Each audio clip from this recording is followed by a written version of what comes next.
ओम नमः शिवाय। अभी आज मैं आप लोगों को एक बहुत ही विशेष, अत्यंत रहस्यमय और आवश्यक विषय बताने जा रहा हूँ। आप लोग दुर्गा सप्तशती का पाठ किए होंगे या पढ़े होंगे, या जो ऐसे ही जो अगर एक आध अध्याय देखे होंगे, तो अध्याय के अंत में जब समाप्त होता है तो आप देखते हैं लिखा होता है ओम ऐं।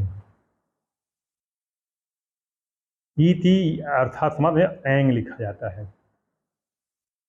इसके पीछे बहुत बड़ा कारण है, जो कि मार्कंडेय मुनि ने और अगस्त्य ऋषि ने दोनों ने बताया है।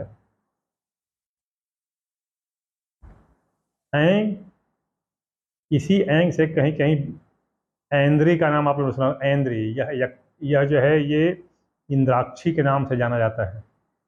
इंद्राक्षी रहस्यम अगर आप पढ़ते हैं, जानते हैं, तो इंद्राक्षी रहस्य के नाम से जाना जाता है। तो ऐंग जो है, यह कालिका का एक रहस्य में बड़ा गुप्त रूप है, बहुत ही गुप्त रूप है। यही ऐंग इंद्राक्षी को छोटे स्वरूप में ऐंग कहते हैं। महाकाली का वध ऐन्द्री ने ही किया था। चंडमुंड का वध ये इंद्राक्षी ने ही किया था, ऐन्द्री।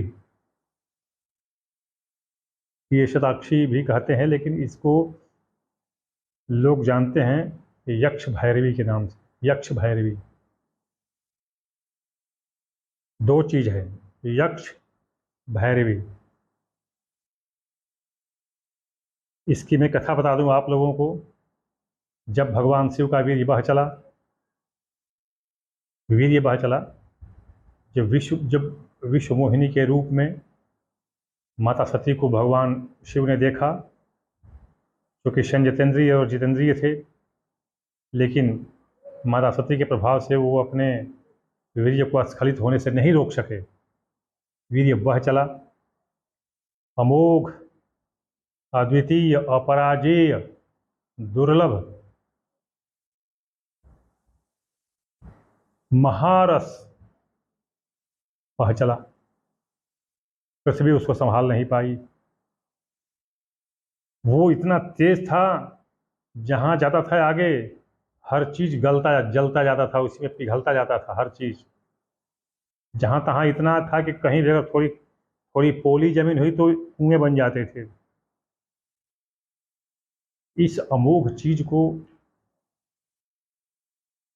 कुछ दुष्ट दानवों ने देखा, तो जो धरती पर, जंगल में या कहीं और किसी गंदे स्थान पर वीर्य बह रहा था, वो तो अशुद्ध हो गया, मिश्रित हो गया। लेकिन जो ऊपर वाला हिस्सा था, उसको कुछ दुष्ट दानव चोरी करके लेके भाग गए। वह अमोघ खजाना बना। अब क्या हुआ कि उस अमोघ खजाने से ये विविध अस्त्र शस्त्र का निर्माण करते थे। और जैसे आज धर्म परिवर्तन का चल रहा है, वैसे ही ये बहुत से ऋषियों मुनियों को जबरदस्ती मार पीट के दैत्य दानव बनाते थे, मांस खिलाते थे, मतलब बहुत कुछ करते थे। उस सोने चांदी हीरे जवाहरात और धन संपदा के बल पर, जो उस पारा से, उस वीर्य से वो लोग बनाते थे। यह बात सती को मालूम हुई। देवताओं ने बताया माता सती से, सती को यह बात मालूम हुई। तो सती का वह रूप जिसको हम ऐंग कहते हैं, ऐन्द्री,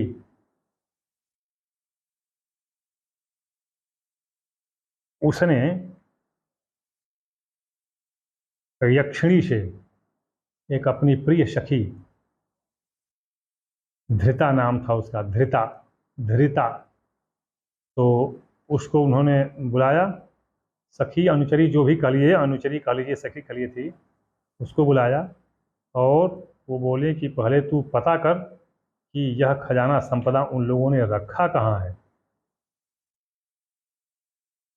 तो यक्षिणी पता करके आई कि हे माता, वह तो आप ही, भगवान शिव ने ही जो अमोघ कवच दे रखा है, शुक्राचार्य को उसी कोच में उन लोगों ने छिपा कर रखा है, वो तो कोई ला भी नहीं सकता है। आप ही का कवच है वो, तो कौन आपके सिवाय कौन उसको छेड़ेगा। तो तब उन्होंने भैरवी को, वही यक्षिणी को भैरवी के रूप में समस्त शक्ति संपन्न करके उसको, और उसको भेजा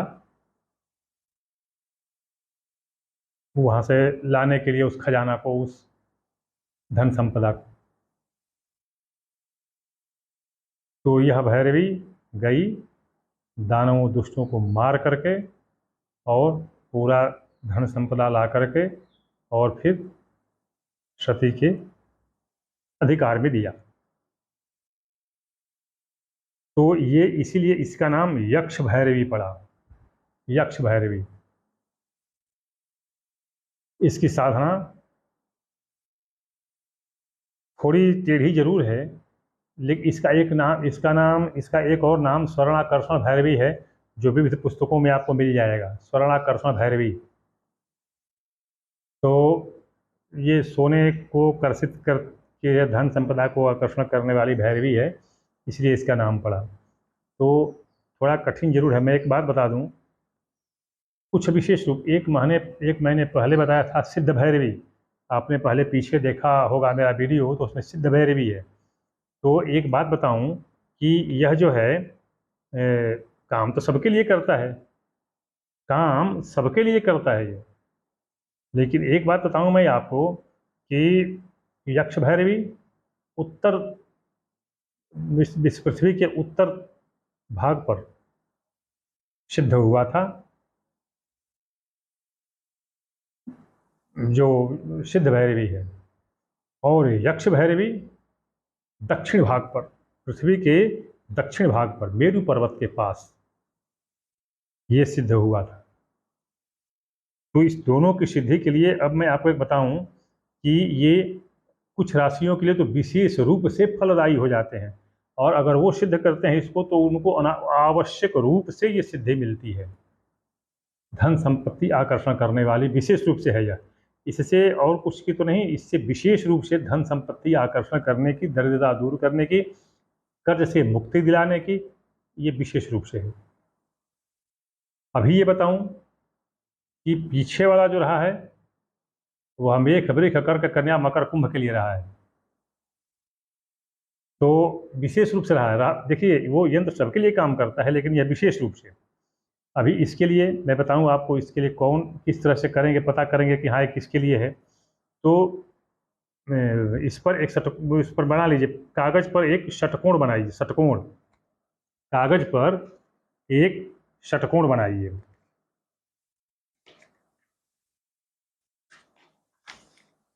षटकोण 6 कोण का, जैसे एक तो चतुर्भुज होता है आयत, और एक होता है षटकोण।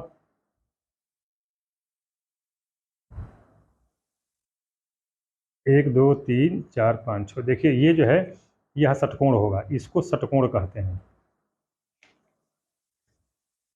यह जो होगा षटकोण होगा। अभी इस षटकोण में ये आप षटकोण बना लिए।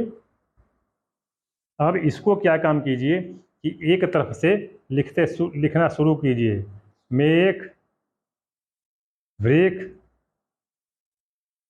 मिथुन कर्क सिंह कन्या तुला वृश्चिक धनु मकर कुंभ मीन। इस प्रकार देखिए ये बनता है। यह आप इस तरह से लिख लेंगे, 6 कोणों पर आप राशियों को लिख लेंगे। अभी क्या होगा कि अभी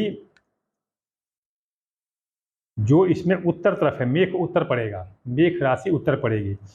तो जितनी राशियां उत्तर तरफ हैं उनके लिए,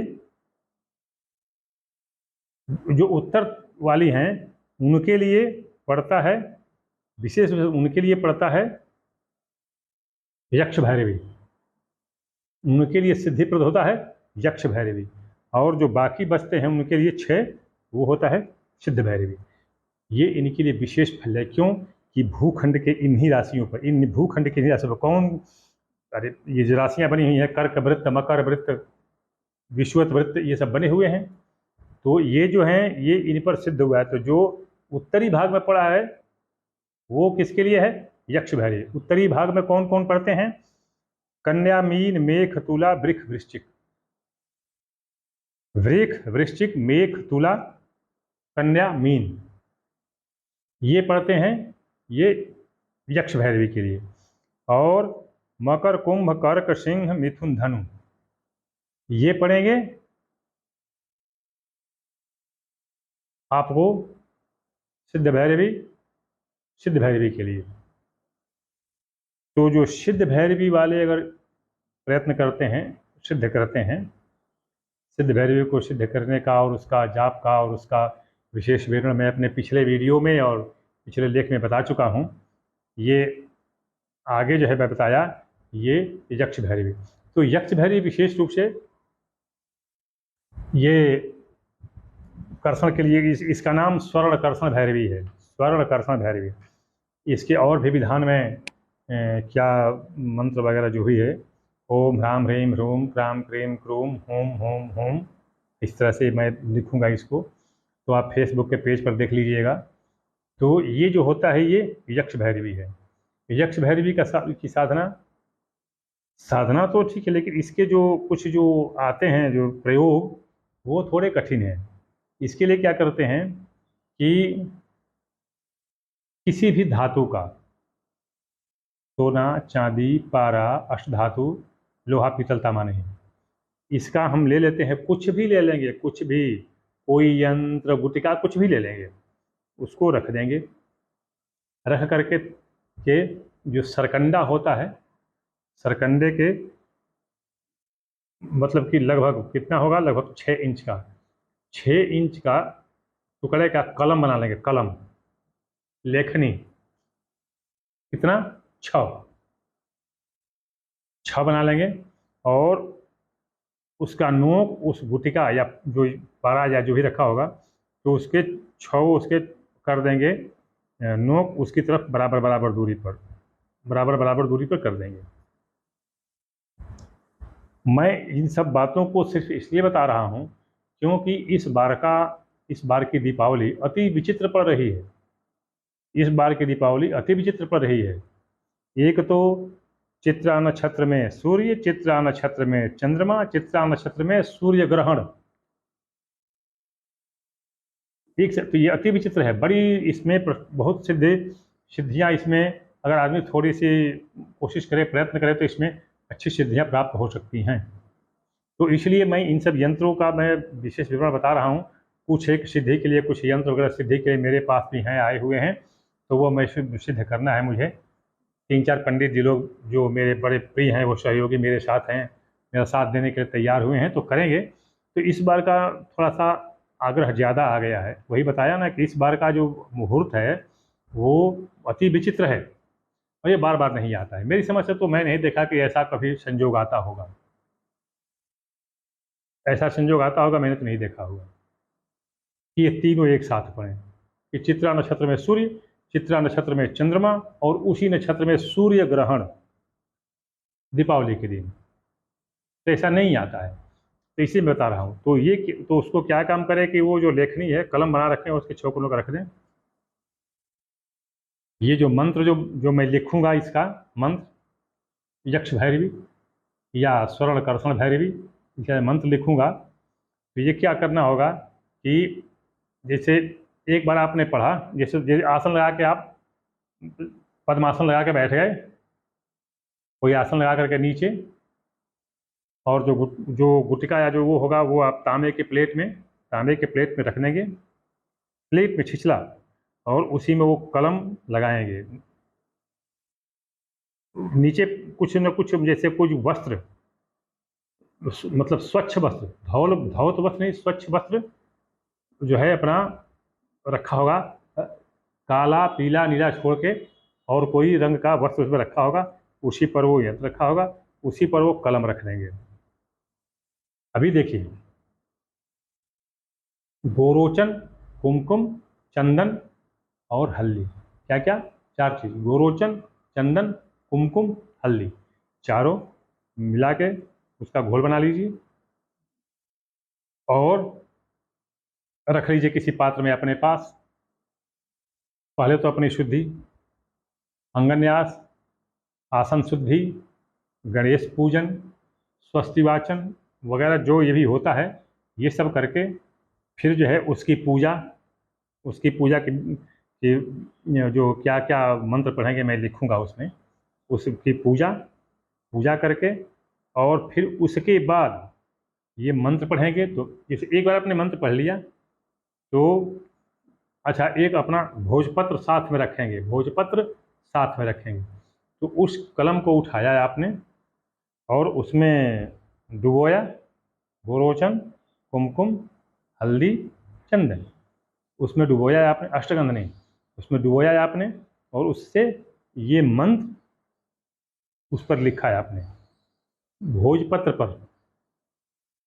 तो जो अभ्यासी नहीं होंगे उनके लिए थोड़ा सा कठिन होगा, मुश्किल नहीं है, कठिन होगा। ये क्या काम करें कि उसको लिखें,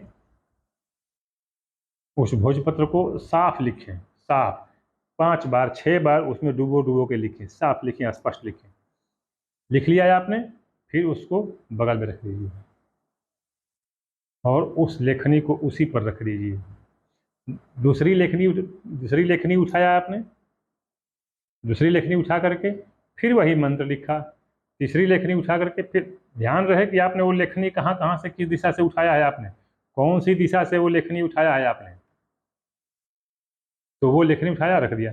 इस तरह से 6 लेखनी उठा करके और 6 जगह रख दिया। अब वो रख दिया आपने, फिर जो इनको ये जो यंत्र है, जो आपने चाहे गुटिका या जो भी कुछ रखा होगा आपने, इसको वहाँ से उठाइए।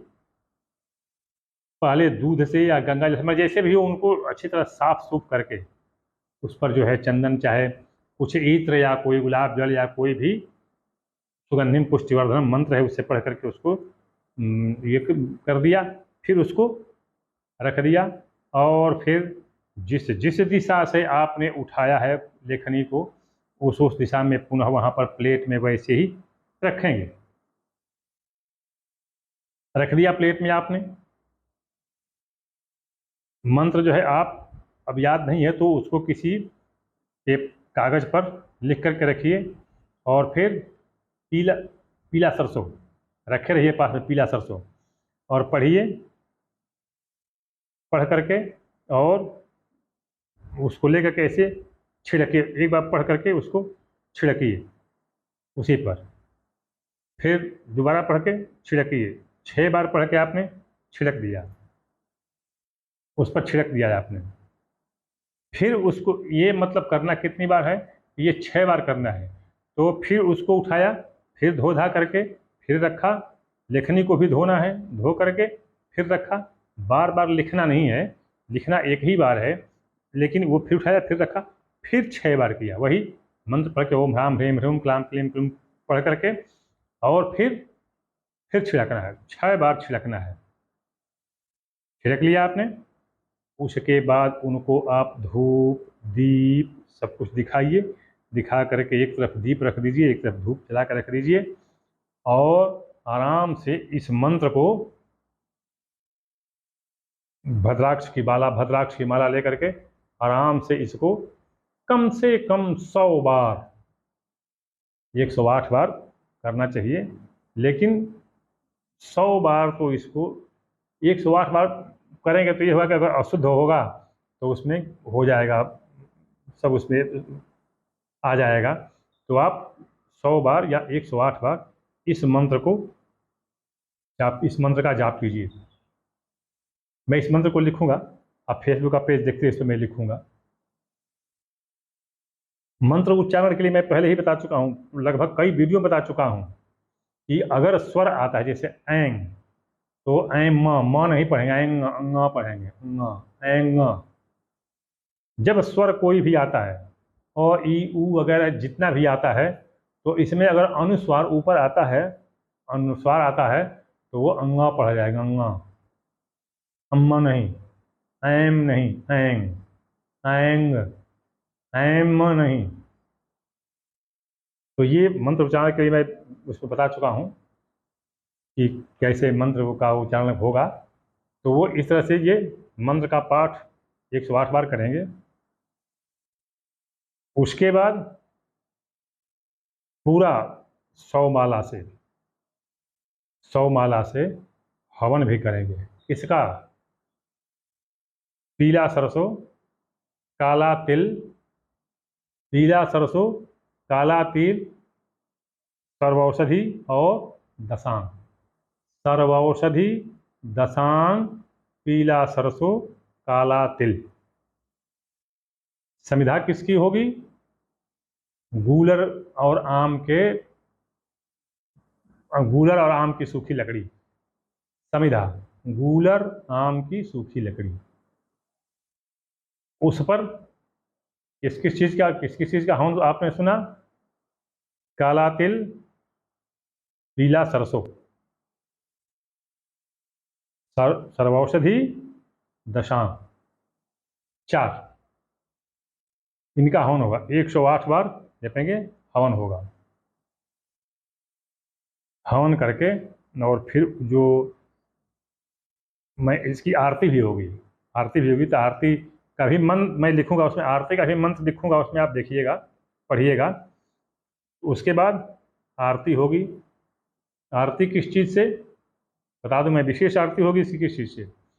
पहले कपूर लीजिए, कपूर और शहद को मसल करके खूब अच्छी तरह से उसमें रुई मसल करके उसकी बत्ती बना लीजिए। कपूर, शहद, रुई एक में उसको करके रगड़ करके बत्ती बना लीजिए। और फिर उसको घी के जो दीपक होगा उसमें डाल करके और उसको जलाइए। उससे आरती कीजिए। आरती हो गई, यह आपकी गुटिका सिद्ध हो गई। अब यह क्या होगा कि आपको इससे होगा क्या कि आपका धन कहीं छिप गया है, कहीं कोई चोरी कर लिया है, गड़ गया है, गड़ा हुआ धन छिप दिखाई नहीं दे रहा है, आपकी कुंडली में लिख रहा है कि हाँ सब कुछ है, मिल नहीं रहा है, कोशिश कर रहे हैं नौकरी लग नहीं रही है, हर कोशिश कर रहे हैं व्यापार हो नहीं पा रहा है, मतलब इसका नाम स्वर्णाकर्षण भैरवी है। तो यह जो है, ये आप इसको करने के बाद इसका इसका बहुत शीघ्र शीघ्र लाभ मिलता है, इसका शीघ्र लाभ मिलता है। तो इसको आप अगर करेंगे तो ये लाभ होंगे। बता दिया किसके किसके लिए ये किसके किसके लिए होगा। सिद्ध भैरवी चलेगा। सिद्ध भैरवी वो जितने भी सिद्ध भैरवी वाले हैं, ये नीचे नीचे जो षटकोण में नीचे बताया कि मकर कुंभ, मकर मकर कुंभ सिंह मिथुन धनु, ये 6 के लिए सिद्ध भैरवी।